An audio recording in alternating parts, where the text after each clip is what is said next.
He did an episode with the Toxic Crusader game, and he put me in it, and we had a lot of fun. He is in Volume 2. You'll see James Rolfe in Volume 2 of Return to Nuke. He gets killed, and I'm in his movie for a few seconds. So I don't know what. I hopefully he'll get better distribution with this movie than Troma does.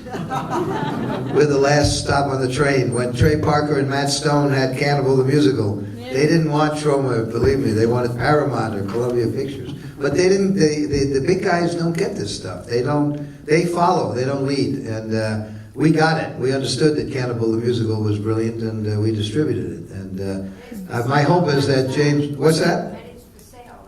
And Cannibal the Musical is for sale. We have it here. Oh, fantastic. The commissioner says that it is available. Thank you. Thank you, Commissioner. Yeah. So hopefully James Rolfe will get a big-time distributor and make a lot of money. And if not, we're there for him. We are there for him. He's a good guy. I'm on my way. You can probably just ask. You don't have to go running around here.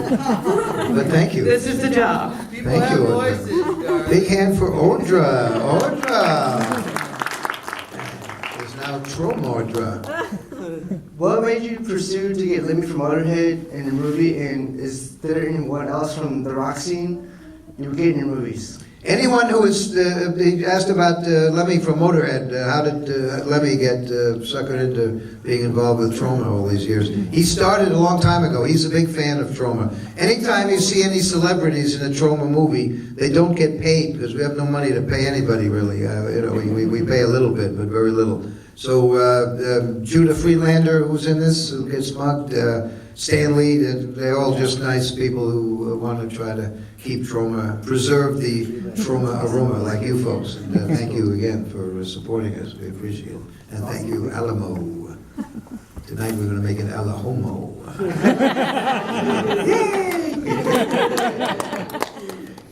Yes, sir. I was wondering if you shot on digital or film? Good question. The movies I've written and directed have all been 35 millimeter, but this was the first one that is digital.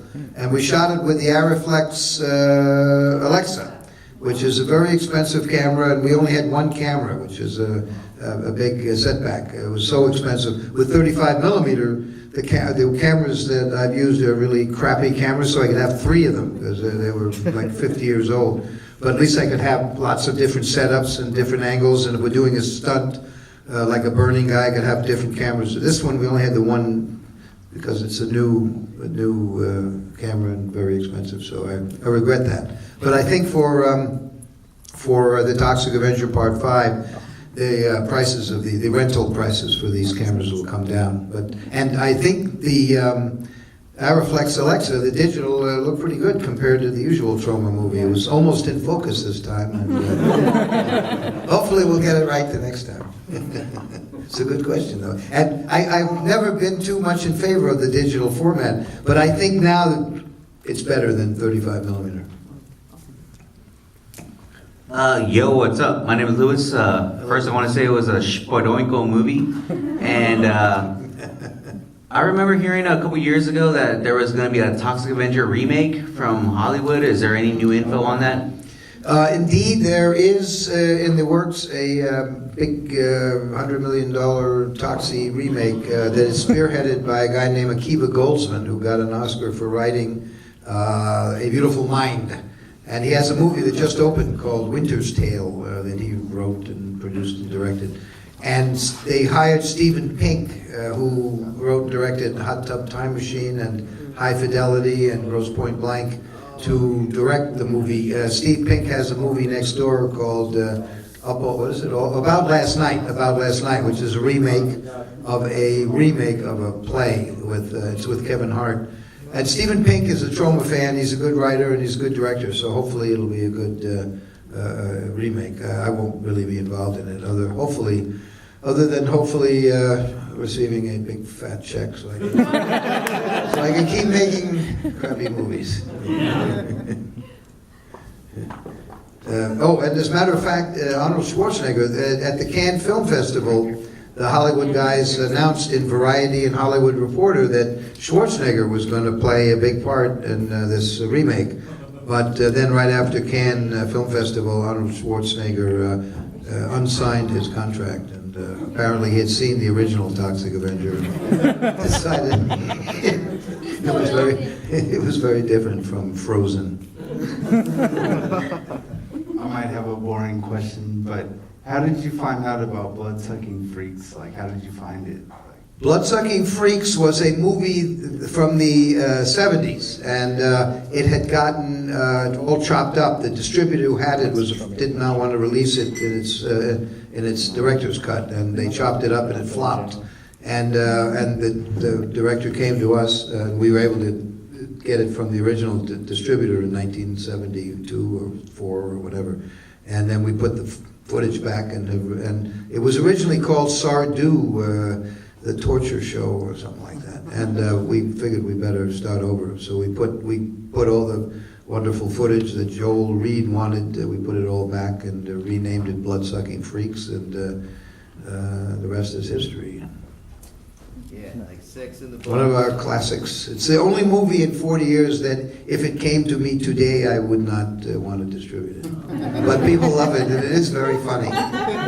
It's very funny. And once we took... What about Butt Crack? That's one you don't want to... Butt Crack is great. What are you talking about? Say yes to Butt Crack. Butt Crack, and the commentary on Butt Crack is hilarious. Check out the commentary. Hey, on Lloyd, you named that duck after me? Pardon? Kevin the Wonder Duck. Yes. What is your high school experience? Huh? My new name is Duck. Duck. Thank you very much, Lloyd Kaufman. Well, you're clucked up. Oh no, that's you are definitely foul. What about your high school experience? Kevin just did a foul movement. I He's mean, a duck. I didn't wipe earlier, too, when I put shit. That's not a duck joke.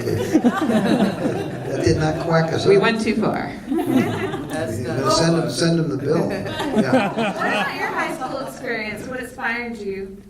My high school experience, I went to an all-boys, very strict Latin school, and as a result, I'm still living in adolescence. As you might have discerned from this wonderful movie. Wait till you see Volume 2. I hope you like Volume 1, but if you did, Volume 2 will be even better. What inspired you? What made you feel good? What? Well, what makes you feel good or feel bad?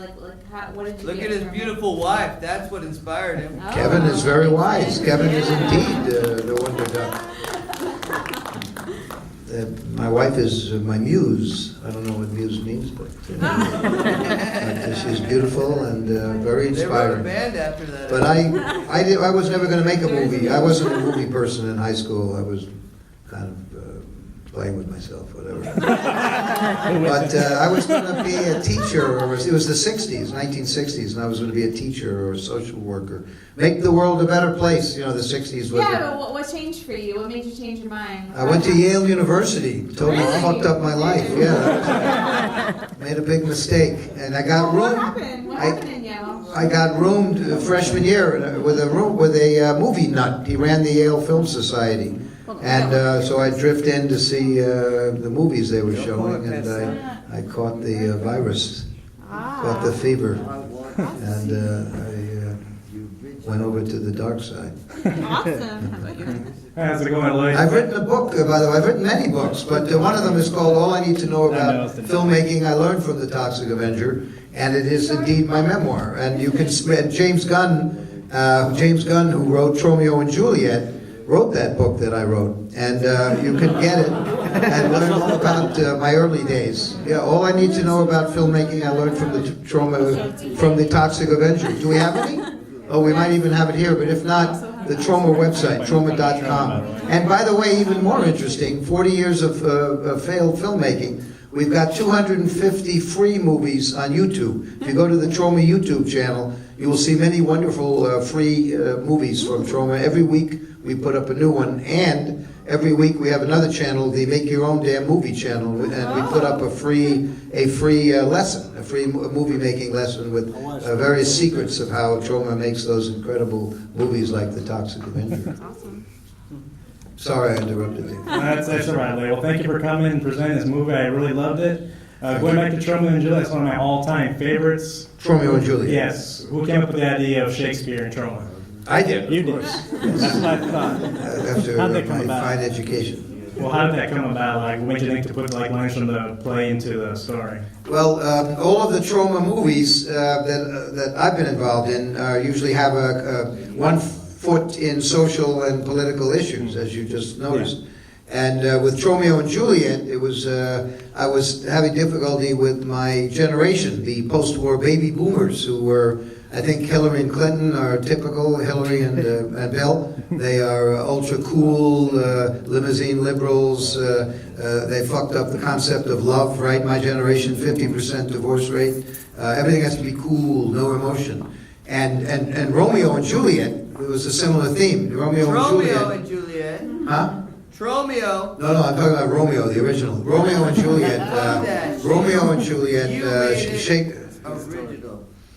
Shakespeare dealt with the same theme, a younger generation being smothered by the older generation, a younger generation having to follow rules that made no sense, they didn't understand, but were forced to follow under the pain of death. And so I saw the same thing going on with my generation smothering the next generation. The next generation, why are they tattooing themselves? Why are they piercing themselves? Why are they indulging in autoerotic asphyxiation? They're turning inward because they've been the coolness of the Hillary and Bill Clinton generation has fucked up the concept of love. Love is the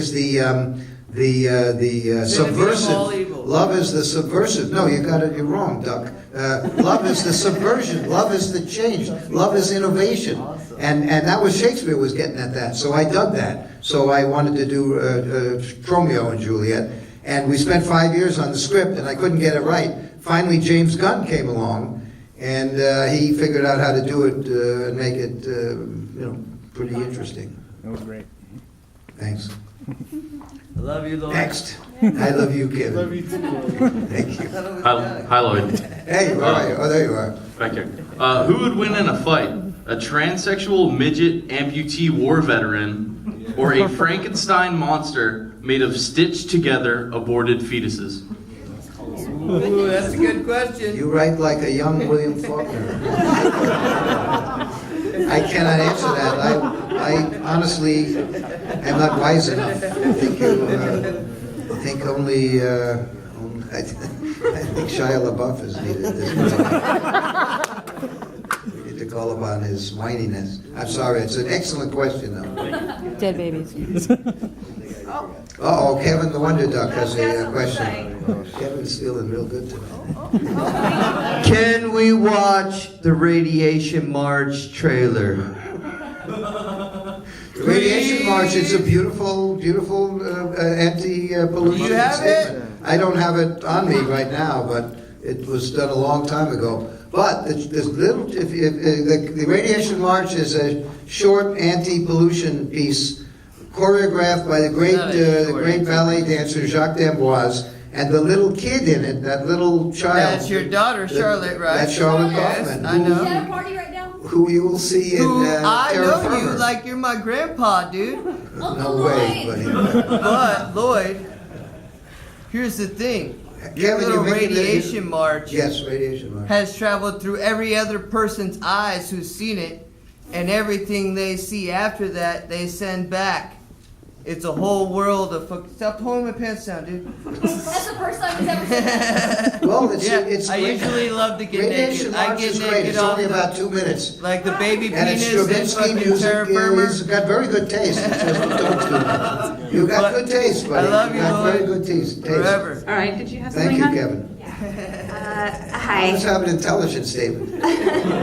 Yeah, No, no, I just just want to joking. say that Poltergeist on the Chicken Dead is like my favorite trauma movie. I just want to know what was the inspiration to make it like a musical. Poultry Guys, Night of the Chicken Dead.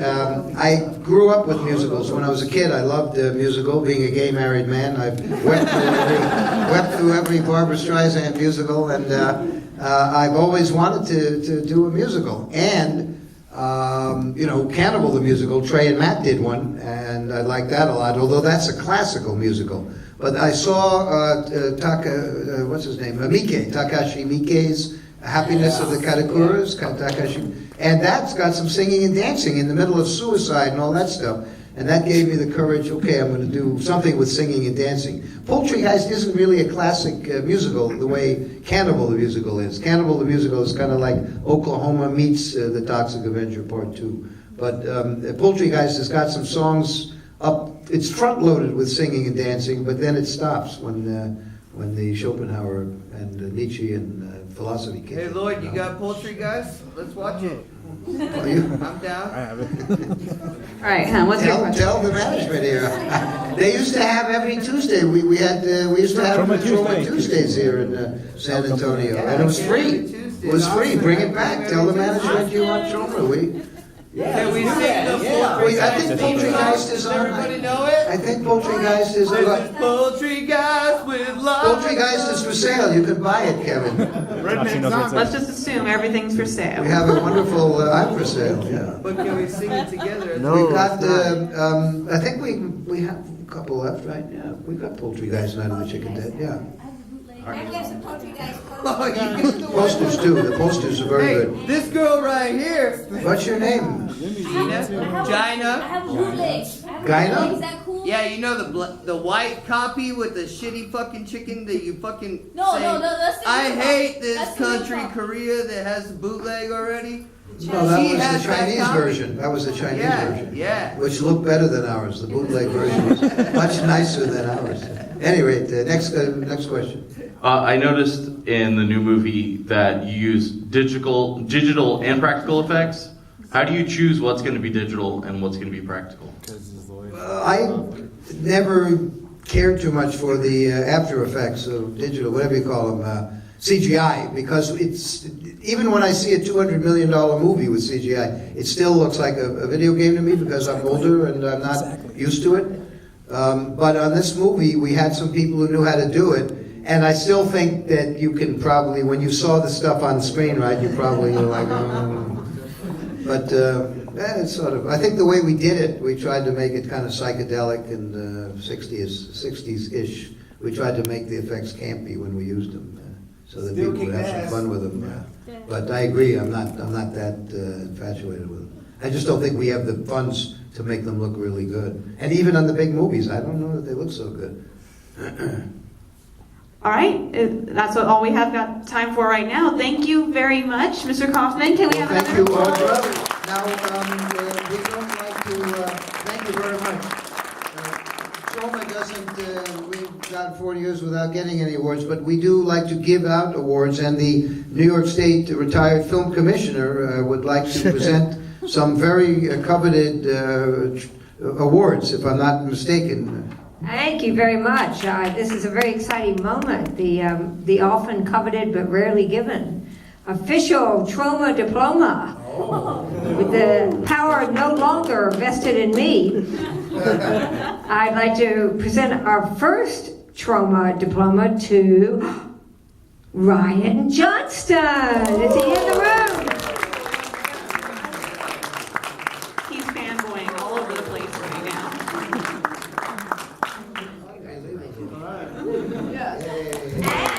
And not to be beaten by Brittany Keenan. Ryan Johnston. But we all really here because of this wonderful institution. So an official trauma diploma, Alamo Drafthouse.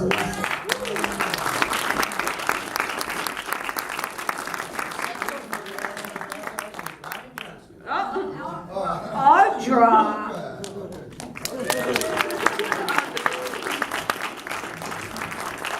Yes, this is Westlake, yeah. The trauma, my wife wanted to make sure this was Westlake, because as we mentioned, the efficient trauma team directed everyone to the other Alamo where they could see the Sofia Coppola movie. Yes? Where's Dyslexia? I love her. Dyslexia is a super traumat. Brittany Keenan, ladies and gentlemen. Recipient of the much coveted trauma diploma. Bravo, Brittany. Nice work. Well, I guess we have time for one more question, and then we'll move along. Is there another movie coming in here? Yes. Then we better get out. We can come out to the, let's come out Lord, to the, take your time. We will enjoy you. what's the next movie? Pompeii. Oh, that's a good one. Pompeii you like. Pompeii.